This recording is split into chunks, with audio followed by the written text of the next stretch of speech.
rencana dari salah satu menteri di kabinet Pak Prabowo yang ingin mengembalikan atau membawa pulang teroris Hambali. Menurut Pak Tobing itu gimana?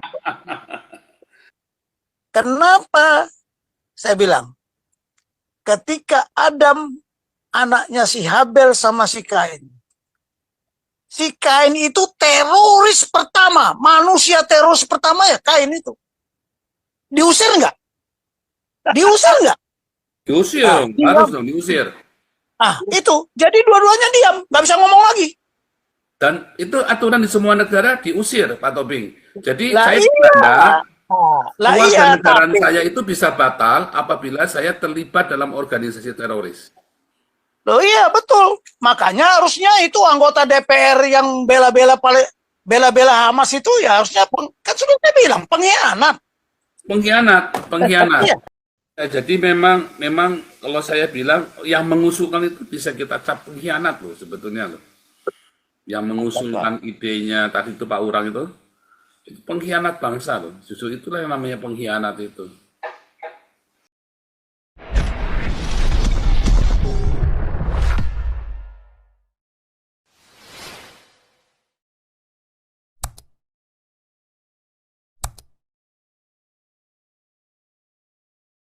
Tahu ini BPIP bubar apa tidak? Saya nggak tahu. Ya, karena nggak saya dengar lagi sekarang. Oke lah itu aja Pak Paul, Pak Putih. Ya ini lanjut lagi nih, siapa nih? Yang mau bicara lagi siapa nih? Silakan. Kita jam berapa nih? Sebentar lagi kita, setengah jam lagi ya. Setengah jam lagi kita sudah ini. Soba mau bicara Soba. Omong Toba kemana? Omong Toba nih hilang nih, Omong Toba barusan. Pak Urang nih, ada Pak Urang nih masuk nih. Mana? Ya nggak lama-lama, sebentar aja, cuman itu aja. Mana ya? Kok nggak ketemu ya? Memang keadaan sekarang memang udah ribet ya. Jadi kalau mau dibilang apa, partai apa sekarang, partai yang besar-besar juga udah. Ya kita lihat sendirilah seperti apa, ya kan? Itu terus juga ya bingung juga ya. Gimana caranya orang bisa mengatakan suap itu bukan korupsi? Aneh juga. Padahal dalam setiap korupsi itu pasti ada penyuapan. Tidak pernah ada korupsi yang tanpa penyuapan. Dan karena ada suap itu juga, makanya oligarki pun bebas bergerak. Seenaknya bergerak. Tapi ya suapnya dibelain. Bukan suatu kesalahan gitu. Aneh juga memang. Ya mau kita bicara apa lagi? Ya sementara gitu aja. Dan itu ada satu lagi dengan Pak Tobing juga itu. Itu di chat itu saya ada kasih link gitu, link YouTube itu mantan dubes AS tuh lagi diwawancara di mana gitu. Itu jawabannya itu persis dengan seperti yang saat ini yang lagi digembor-gemborin. Mirip sekali. Jadi kayaknya ya memang ada campur tangan luar juga sepertinya. Ya gitu aja dulu. Urang, silakan Urang. Ya, shalom Bapak Ibu sekalian. Tahun baru ya. Maaf baru ngucapin. Ini mau bertanya sih tentang apa rencana dari salah satu menteri di kabinet Pak Prabowo yang ingin mengembalikan atau membawa pulang teroris Hambali. Menurut Pak Tobing itu gimana? Susah itu. Dari penjara Guantanamo. Gimana konsepnya ya? Oke, jadi begini. Kalau ditanya sama saya, ya apakah kita wajib menerima teroris?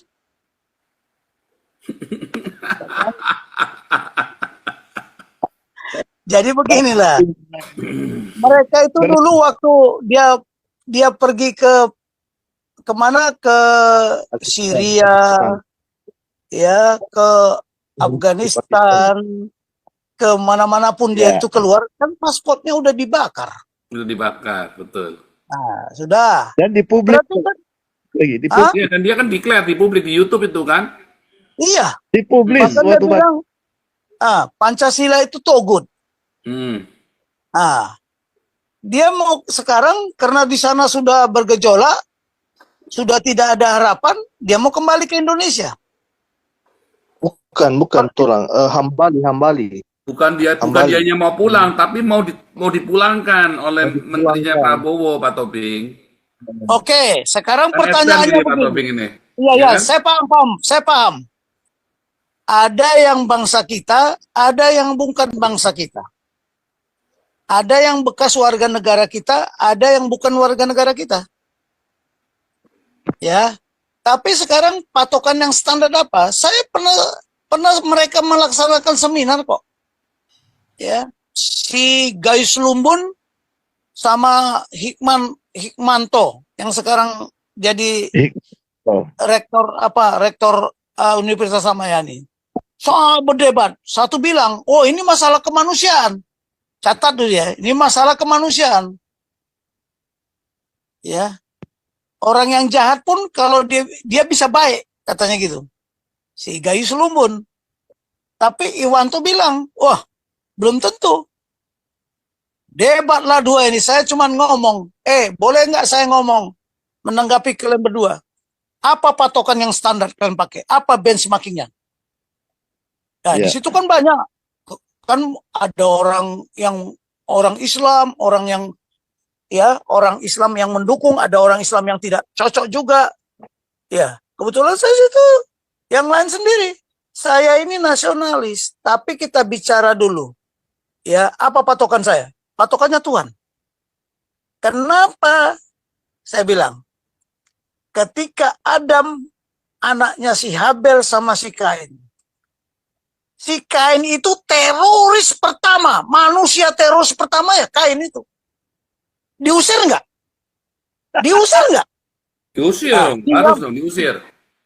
Itu. Jadi dua-duanya diam, nggak bisa ngomong lagi.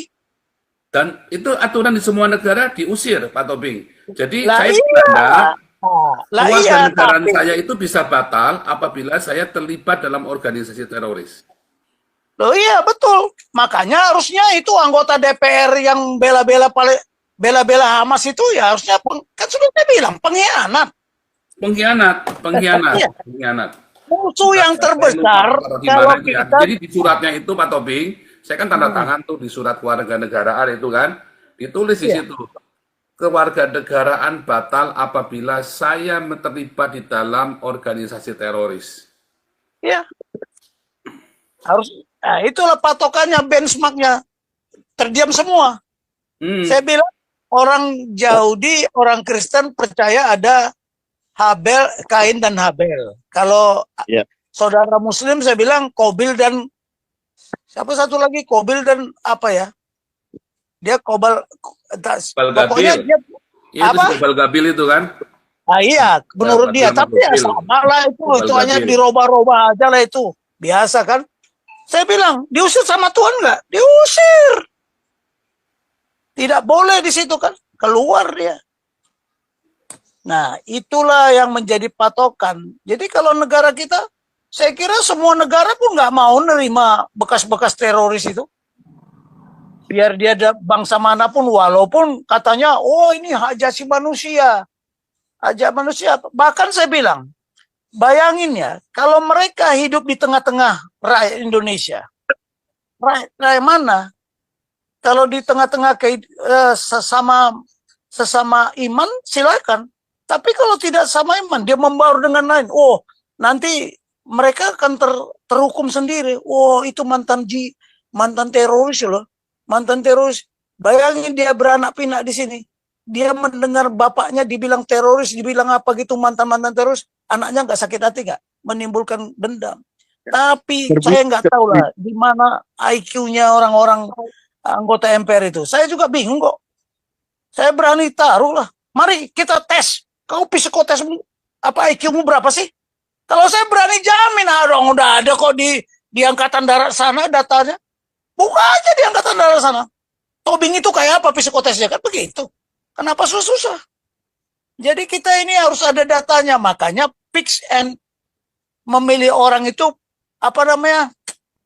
Ah, Fit and proper test. ah, Fit and proper apa test.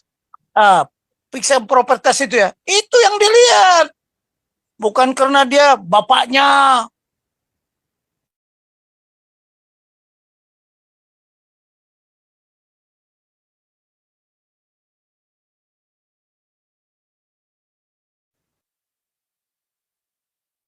Itu harus dicek semua. Ya, fisik, mental, intelek. Jadi kalau pertanyaannya tadi siapa Pak Ujang ya? Pak Urang. Pak Urang. Bang. Jadi itulah jawaban saya. Patokannya itu dulu. Tapi ada nggak negara yang mengikuti patokan Tuhan? Patokan firman Tuhan. Ya itu saya bilang diam kok. Dua itu profesor dua-duanya. Gayus Lumun sama Hikmanto itu. Diam dia, terdiam. Ya, satu bilang hak asasi manusia. Oke. Pak, hak asasi manusia. Kalau dia hidup di kalangan, coba ya, habis itu dia ditaruh di Batak sana, atau taruh di Ambon sana, atau taruh di Manado. Orang itu bilang, wah ini mantan teroris ya. Gimana keluarganya? Nggak terkucilkan, hak asasi manusia. Ya suruhlah negara yang dibela dia, yang mengurus dia. Kenapa mesti dikembalikan kemari? Nah, itulah karena Trump pun kan diusir semua. Ya kan? Lihat yang paling hebat itu Polandia lah. Bukalah. Dari dulu kan sama Pak Paul udah saya bilang. Kalau mau ke Polandia, Polandia itu bersih dari masjid, bersih dari anarki-anarki Islam, radikal-radikal ekstremis. Ya. Muslim itu tidak semuanya ekstremis. Tapi yang ekstremis ini yang berbahaya. Teroris kan dibilang teroris.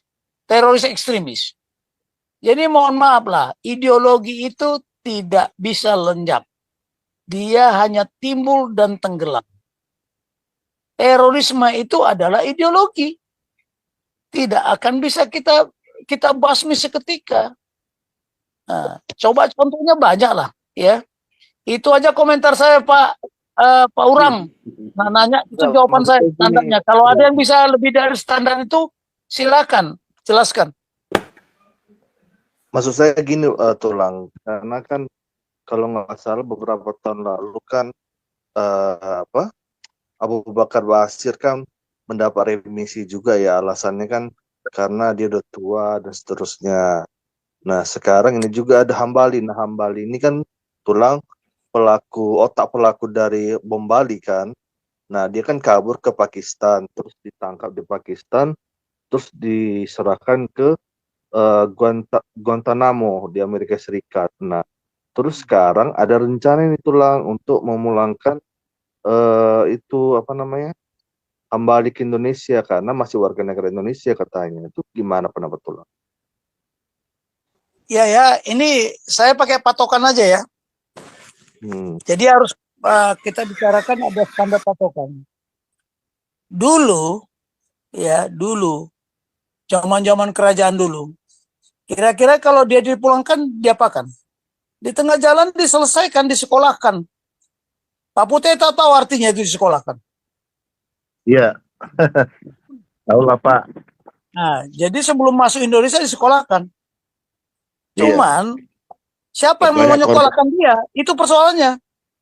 Iya. Siapa mau menyekolahkan dia? Sekarang Dulu nggak adil, ada- Pak. Pak Tobing, nggak adil. Disekolahkan cuma dari Aceh sama dari Papua, Pak. Dari daerah lain nggak berani disekolahkan, Pak. Jadi contohnya ya, Nggak adil bangsa ini, Pak. Yang disekolahkan cuma dari Aceh dengan Papua, Pak. Iya, benar. Malah daerah lain malah. ya contohnya beginilah. Zaman PP 10 dulu, zaman Orde Baru, yang dipulangkan ke Cina. Apa Anda kira semuanya pulang ke Cina? Ditenggelamkan di tengah laut itu.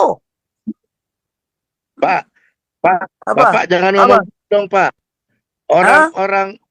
Orang kita dari Maluku, Pak, dipulangkan ke Maluku, ditenggelamkan juga ke laut. Bapak tahu nggak tuh? Satu kapal, Pak. Satu kapal. Iya, itulah. Ini kita Ini pun boleh. Ada yang tahu nggak? Orang Ya, nggak ada. Maluku, Mendik bilang mau dibawa pulang.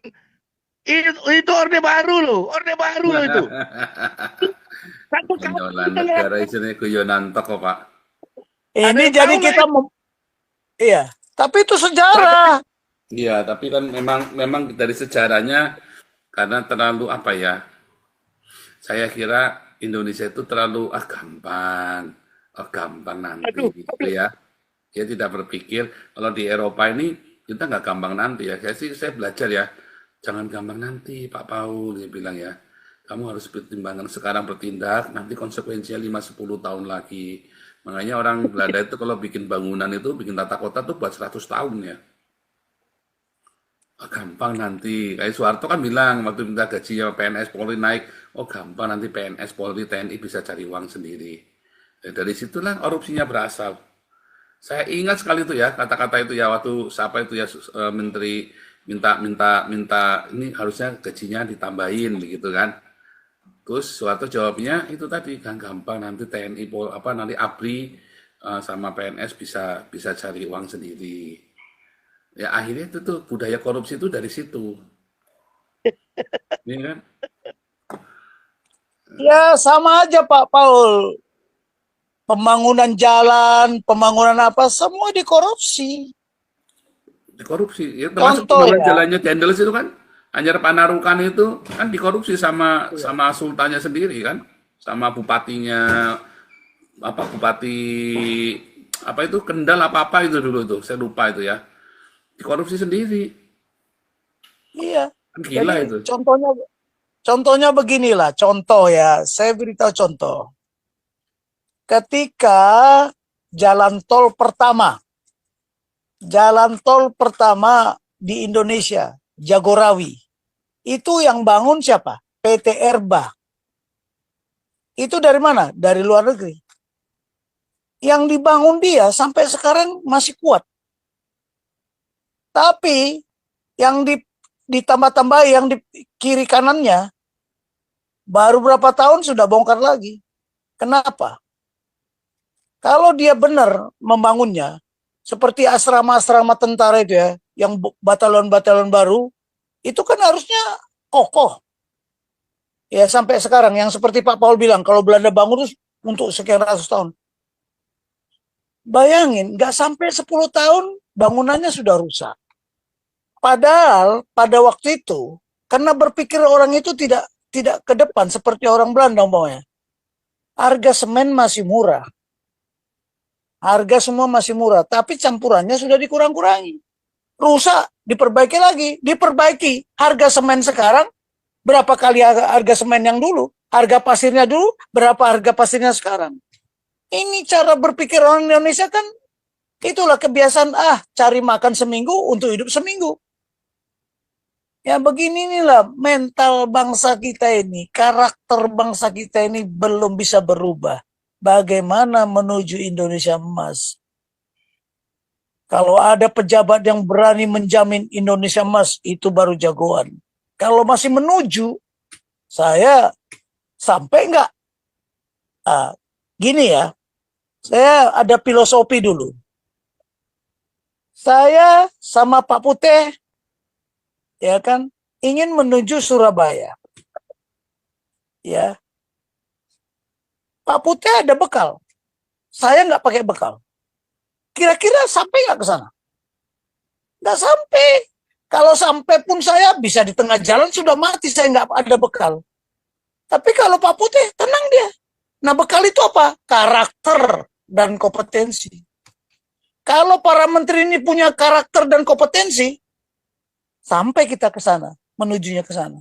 Kalau tidak, sudah sampai di sana mati duluan lagi. Sebelum sampai udah mati. Nah, ini yang nggak dipahami filosofinya. Nggak dipahami filosofinya sama sekali. Wah, beratlah. Apa yakin para menteri kita ini sudah punya karakter dan kompetensi? Mari saya tes. Ya. Saya bilang umur saya lebih tua dari Mahfud Sidik. Dari siapa? Pak Mahfud MD ya. Dia 57, saya 54. Duluan saya lahir. Ya. Jadi kalau mau pamer umur, Tapi karena jabatan dia menteri. Tapi bukan karena jabatan, bukan karena pangkat dia profesor, bukan. Ya, karakter dan kompetensi. Apa yang diwariskan, bukan apa yang dibicarakan. Jadi inilah Pak Putih, kalau tadi pertanyaannya saya jawab, itulah semampu saya. Karena saya harus pakai patokan, kalau enggak nanti banyak kali patokan. Ada patokan yang lain, silakan. Tapi tadi Pak Paul kan nambahkan, negara pun mau mengusir kok. Ya, kenapa Indonesia menerima? Iya. Apa paradigmanya? Kan begitu. Oke lah, silakan lagi lah yang lain. Ya, jadi memang kalau saya bilang yang mengusulkan itu bisa kita cap pengkhianat loh sebetulnya loh. Yang mengusulkan idenya tadi itu Pak Urang itu pengkhianat bangsa loh. Justru itulah yang namanya pengkhianat itu. Ya, ini apa Bu Dora, silakan Bu Dora.